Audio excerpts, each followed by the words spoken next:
So yeah, we're back.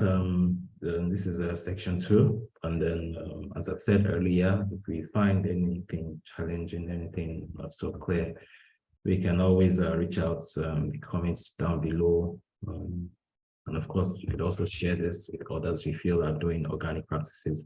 So this is section 2 of participatory guarantee system model. So here we'll be discussing more about the template and documental procedures and how we actually can engage in practice this time. So that's why I actually broke it down into 2 so that we can actually start from a different ball game and ball mode. So I'll be sharing this with people who have cooperatives, who want to run groups, who want to encourage group members, your team members to actually have some sort of participatory guarantee system model for trade. And it's very, I mean, it's a very interesting and beneficial system to adopt for so many reasons. And I think we can actually proceed in this. So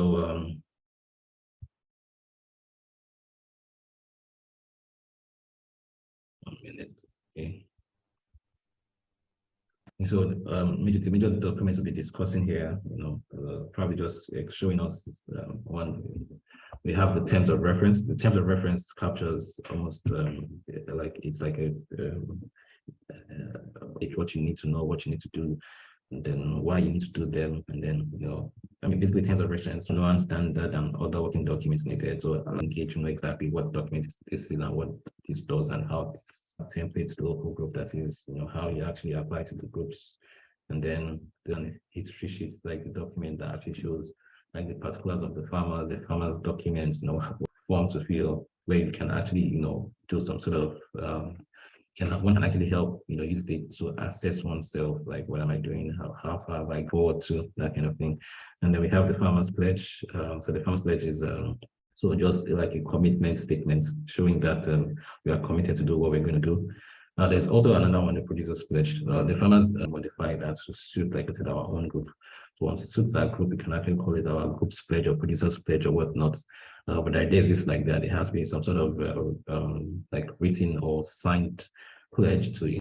And then the registration contract with the state's chapter and PGS. So we also have a document. So aside from registering with the groups, so you also have to register with the state chapter. Then the state chapter in return registers with the national PGS regulators. That's PGS law. And then we have some appraisal sheets. That is some also like a checklist to show like it's kind of like showing, okay, this is what we do, this is what we don't do, this is what we do, this is what we don't do. And then there's a part of the certification teams actually come to check. So there are a couple of appraisal sheets, in that regard. And then we have the meeting records and training records. So of course we'll show you all of this. Then consequences for compliance, so the level of compliance, what they do, the kind of punishments that are there.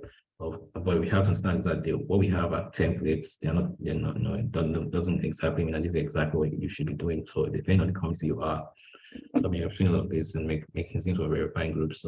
So we have to also, to select the trust system. We have to be sure that we have to do what we're saying. And then we have the seals and label. So just after all of this, just something to authenticate that this is the quality of what we have done. And then we are, this is like a proof of authenticity that. So of course, as I said, so starting with the very first one, terms of reference, I explained.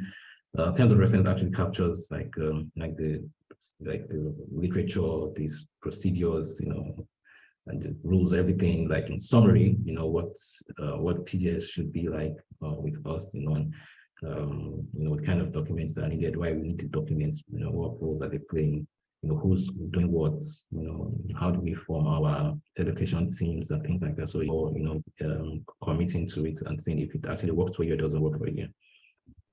So this is so that's it's right there. So in this here it is. So on this one, it shows like the rules and regulations, guiding principles, what can be done, what cannot be done, what's tolerated, what's not tolerated in organic agriculture, especially concerns no one. This is some document you want to read, and of course, this is like a foundation to it all. And for every group can also have an additional guide, be a Muslim, and perhaps as Muslims they are saying but you might want to add that to it, or probably it could be things are allowed. One can actually in some ways add synergy between the groups. Sometimes that the things that's like that should not conflict with the modify some certain things that suit yours. We can only like include adopt some certain things to it. And of course, this also gives us so the state chapter as well, some of the documents that you might actually want to need. So the state chapters, peradventure, they have some other services that they offer. They want to offer the groups, so they have to have a cost to engage with them or whatnot. Can also develop its checklist in addition to the checklist we have developed. Like so, if you also have a system to say, okay, have you done stuff, done this. So there's room for that, but the idea behind it is like it's mandatory. But if you have it, you have to let us know that this is what we are getting ourselves with, and then need an organic aside from having like common history. So organic is more like futuristic design and things like that. This is our map to protecting ourselves from pests, from diseases, and all of those things. So just sort of like projecting what we want to do. And then the group time are probably not as technical as the organic number, just something like all of these things forms like some documents that could be needed. So we as a pages one, all of these things to ensure that we have some sort of accountability committed to do what we're doing. Are we ready to help ensure that we are together and actually comes back to us? So this begins the process. So every group or every farmer is there's like we apply into that group, and the group line while we are applying, and then the commitment level very local. This is where traceability starts from. So we expect how the farmers are able to register themselves, and more importantly, gets a registration code number. This is where some number, it begins to go up. So as it's submitted to the state adds its own code, and then the national adds its own code. Every group has its own unique code. Every state has its own unique code. So all of that the farmers in the groups in the states and the nation. See this it's not like because you applied, it has to you immediately. There might be payments to be made. There might be how the groups decides to verify who becomes a member. There has to be some sort of things like that is true that there. And also we have so just show us exactly kind of questions that are usually farmer, gender, his mobile number, what zone, what state of irrigation does he use, machine and tools. Just really things that that can help and everybody can understand, okay, so this is how knowledgeable you are, things like that. So they just know, okay, what kind of trainings or what kind of needs or does the farmer needs or whatnot. So this makes it very important that we actually have this we sign the farmer's pledge. So the farmer's pledge is such that I will not use synthetic inputs. I commit to bring my entire farm to use within the same month. I will check. Let me just not like do that. I report my farm to my local group. So basically, the way we sign up is required by the state and also by the national gospel. We just want to compare traceability, even within the products by itself. This has been done. All of the things that has been done. What this means is this is like now but at the same time using the individual documents in a manner, then having it registered with the states. So this is flexible, can actually have some sort of financial agreement service that the state offered, building trainings, maybe regular markets, extra business deals, or policing systems, or what's it called?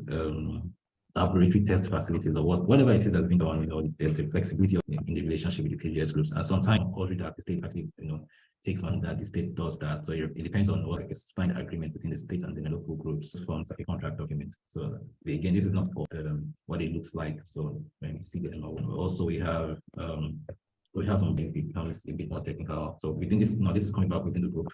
So within the group is expected, but so it's like there are questions like what they deal as using taking the pledge of farmers. You want to be checking from other farmers.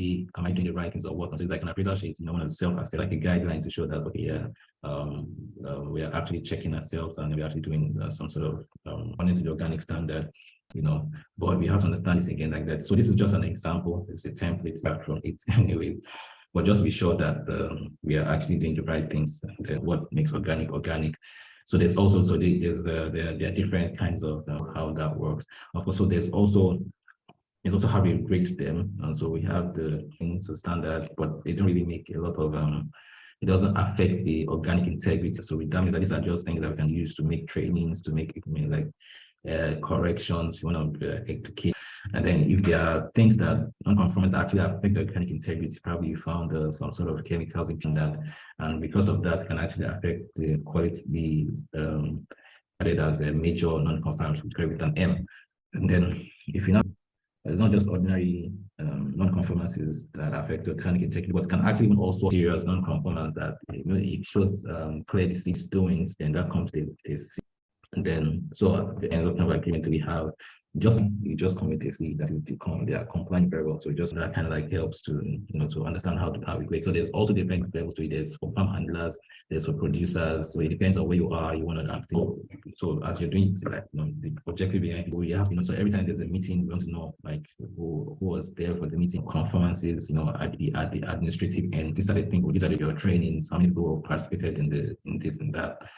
So we want to know exactly what was discussed. So we want to know not just someone not paying my money, someone something challenges discussed, how many time you look for markets and things like that. So basic things about what forms the structure of the meeting, what was discussed, and all of that. So the meeting, then on the other end, so we also have like attendance of you in the training. What were we trained for? Why did we need to be trained? Again, of course, that's also very important. There's a identify what are more than this. Sometimes it could be whatever it is we agree on, has to be, because it just like I said, like a template. So you like, for example, if you're missing attendance at the required field day, probably it's going to attract a warning, or on satisfactory production system, probably attract a warning. Minor violation of the standard or regulations responding to approval condone.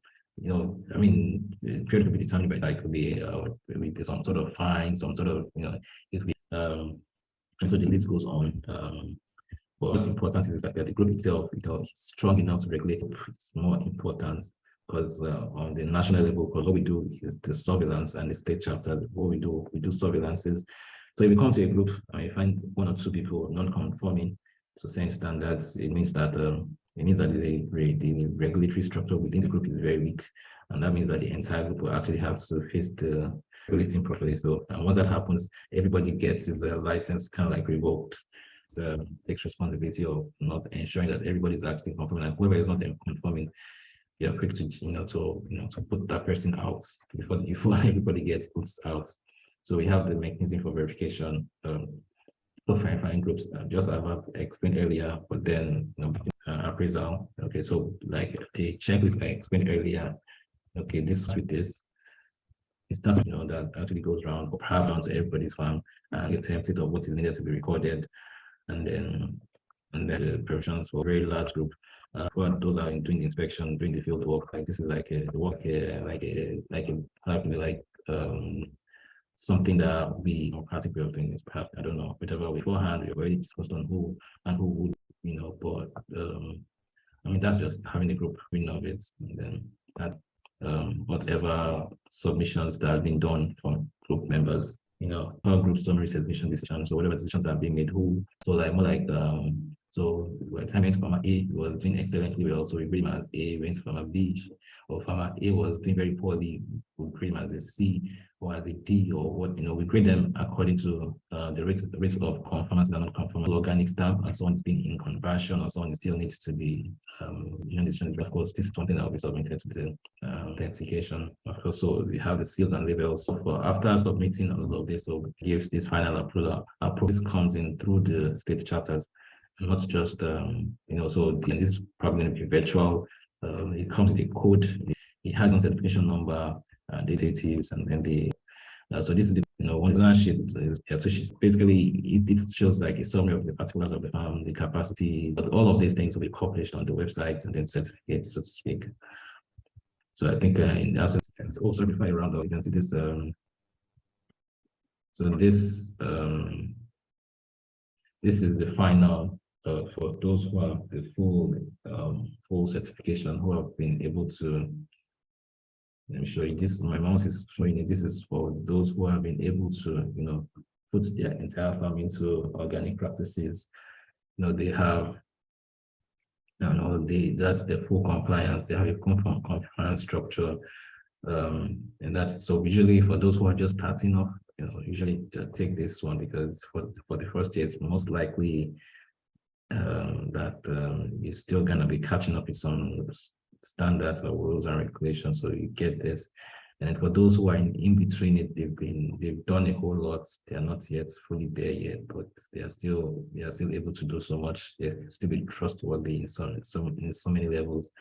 I mean, but anyways, the points like that, irrespective, the three logos means that for anyone to get anything, it means they are trustworthy. It only means that the level of compliance is not yet as strong as it should be. But for the strongest, it takes the full color. For the weakest, it takes the yellow color, the brown color, so to speak, and then the middle ones take the blue color. So with this, I think we can show our logo again.